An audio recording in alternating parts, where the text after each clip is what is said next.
El joven Mateo trabajaba con callada dedicación. Pasaba sus días en una tienda pequeña y llena de polvo. La tienda era del señor Hernández. El señor Hernández era un hombre con una cara siempre agria. Su corazón, parecía, era tan amargo como su cara. Mateo era un alma buena. Hacía sus trabajos con cuidado y bien. Pero sus esfuerzos nunca eran suficientes para su jefe exigente. El aire mismo dentro de la tienda muchas veces se sentía pesado, cargado de un rechazo que no se decía. Una tarde, un jarrón de porcelana delicado se rompió en 1000 pedazos. Fue un accidente, un momento de mala suerte. Un gato callejero, rápido y sin ser visto, había saltado a un estante alto. Pero el señor Hernández, de una vez, descargó su furia sobre Mateo. Su voz era fuerte, como el golpe de un látigo en el aire quieto. Soltó un montón de palabras feas e hirientes. Los ojos de Mateo, jóvenes e inocentes, se llenaron de lágrimas que no salían. Él sabía que no había roto el jarrón, pero se quedó callado. El miedo le apretaba la barriga y le cerraba la boca. Lejos del ambiente pesado de la tienda, la vida de Mateo era muy diferente. Vivía en una casita humilde con su mamá, Elena. Elena era el sol en el mundo de Mateo. Su sonrisa era como un amanecer suave, cálido y que daba calma. Sus manos nunca estaban quietas, siempre haciendo alguna tarea con amor. Tejía bufandas calientitas, preparaba comidas sencillas que alimentaban o cuidaba sus plantitas de colores vivos. Ella tenía un don para llenar su casita con mucho amor. Un amor callado, fuerte y muy profundo. Entonces, una sombra suave empezó a meterse en sus vidas. Elena empezó a toser. Al principio, era solo una tos pequeña, de vez en cuando, fácil de no hacerle caso. Pero poco a poco, se hizo más seguida, más preocupante. Sus ojos, que siempre eran brillantes y expresivos, empezaron a mostrar un nuevo cansancio. Mateo miraba a su querida mamá con una preocupación que crecía. Un nudo de angustia se apretaba en su joven pecho. Trataba de ayudarla más en la casa. Rezaba en silencio para que se mejorara pronto. La preocupación se volvió una compañía constante, una piedra pesada que él cargaba. La tos seguida de Elena no daba señales de parar. Al contrario, se hacía más profunda, más fuerte. Cada tos parecía sacudir su cuerpo pequeño y débil. Pronto se puso muy débil para levantarse de la cama. El doctor del lugar, un hombre bueno pero serio, habló de medicinas caras. Dijo que era muy importante el descanso total y mucho cuidado. Mateo escuchaba, y su corazón le dolía con un miedo terrible por ella. Sabía con un sentimiento feo que necesitaba dinero, más dinero del que podía ganar con su poquito sueldo en la tienda. Juntó todo el valor que tenía. Se sentía como un pajarito chiquito y asustado atrapado en su pecho. Se acercó al señor Hernández, su jefe. Se paró frente al escritorio grande de madera oscura que se veía imponente. «Señor», empezó Mateo, con la voz temblorosa aunque trataba de calmarla. «Mi mamá está muy grave». Le explicó cómo estaba ella, las palabras del doctor, la necesidad urgente de las medicinas. Con el corazón lleno de esperanza, le pidió un pequeño adelanto de su sueldo. O quizás, unos días libres para cuidarla con cariño. El señor Hernández escuchó la súplica sincera de Mateo. Su cara siguió como una piedra tallada, fría y sin moverse. No mostró ni un poquito de compasión, ni una señal de entender.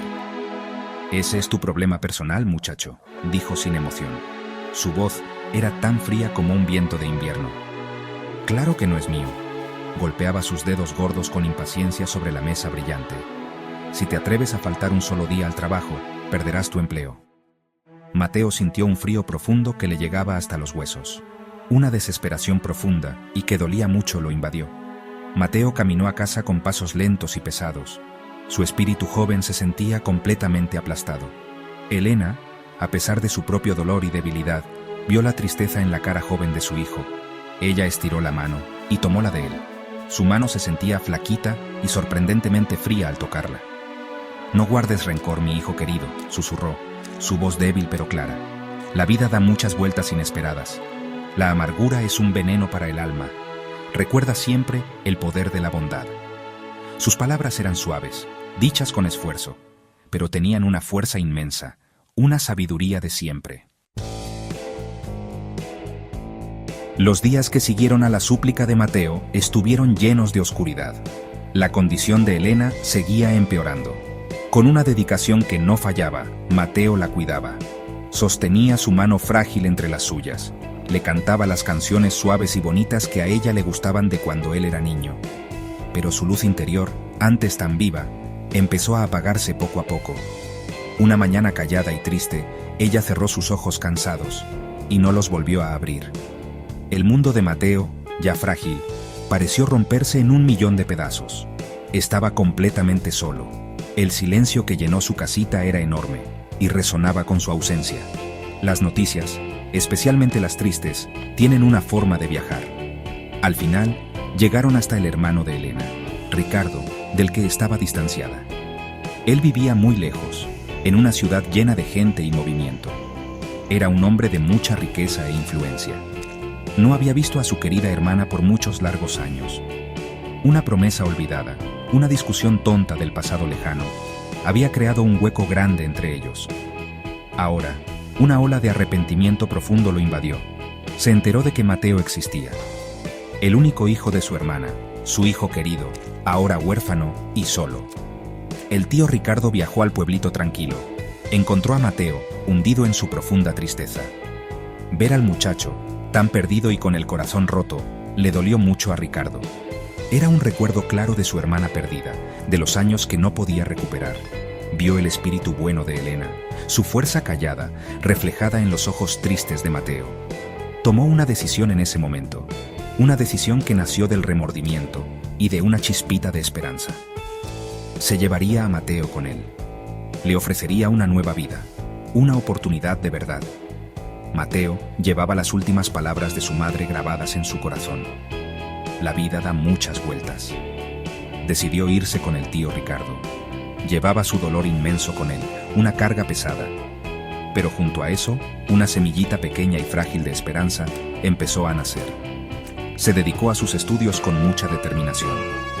Sentía un deseo fuerte de ayudar a otros, de aliviar el sufrimiento, de curar. Puso toda su energía en convertirse en doctor, y lo logró. El doctor Mateo Ramírez se convirtió en un médico conocido por su habilidad y su gran compasión. Los años pasaron como un río que no para de correr. El doctor Mateo Ramírez había llegado a ser el cirujano jefe. Trabajaba en un hospital grande y famoso en el centro de la ciudad. Había salvado muchísimas vidas a lo largo de los años. Sus manos eran increíblemente hábiles, firmes y precisas. Su corazón, fiel a las enseñanzas de su madre, seguía siendo bueno y comprensivo. Una noche oscura y de tormenta, el sonido de una sirena de ambulancia rompió el aire. Trajeron deprisa a un hombre mayor. Estaba muy grave, su condición era crítica. Necesitaba una cirugía urgente para salvarle la vida. Su vida estaba en juego. El doctor Mateo Ramírez se preparó con mucho cuidado para la operación difícil. Revisó el historial del paciente, con la frente arrugada de concentración. Entonces, miró de cerca la cara del viejito, pálida y demacrada en la camilla.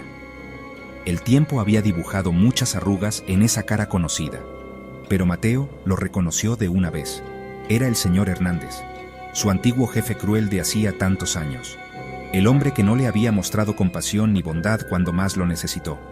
Ahora, el señor Hernández estaba allí, sin poder hacer nada, vulnerable. Su destino dependía completamente de las manos capaces de Mateo. Mateo se detuvo un momentito. Un torbellino de recuerdos olvidados le vino a la mente. El dolor de las palabras duras, el frío de un rechazo cruel, el dolor profundo del sufrimiento de su madre. Entonces, como si ella estuviera a su lado, escuchó su voz suave. Suave y clara, resonando a través de los años. No guardes rencor, hijo mío, parecía decir, recuerda la bondad. Siempre elige la bondad. Su camino se volvió claro de inmediato. Él era un doctor. Su deber sagrado era salvar una vida, cualquier vida que estuviera a su cuidado. La cirugía fue larga y difícil, fue muy difícil, y puso a prueba toda la habilidad y la resistencia de Mateo. Pero Mateo se mantuvo enfocado. Su concentración era total. Trabajó con precisión y una dedicación que no fallaba. El señor Hernández sobrevivió a la dura prueba. Cuando finalmente despertó, débil pero vivo, vio a Mateo parado al lado de su cama. Poco a poco, el reconocimiento apareció en sus ojos cansados y viejos. Una ola profunda de vergüenza cubrió su rostro. «Perdóname», susurró, con la voz cargada de emoción. Las lágrimas corrían por sus mejillas arrugadas. Mateo lo miró. Pensó en su madre, en su espíritu bueno, en su sabiduría. «Te perdono», dijo suavemente. La vida, de verdad, da muchas vueltas inesperadas. La bondad, él lo sabía, es siempre el mejor camino, el más verdadero.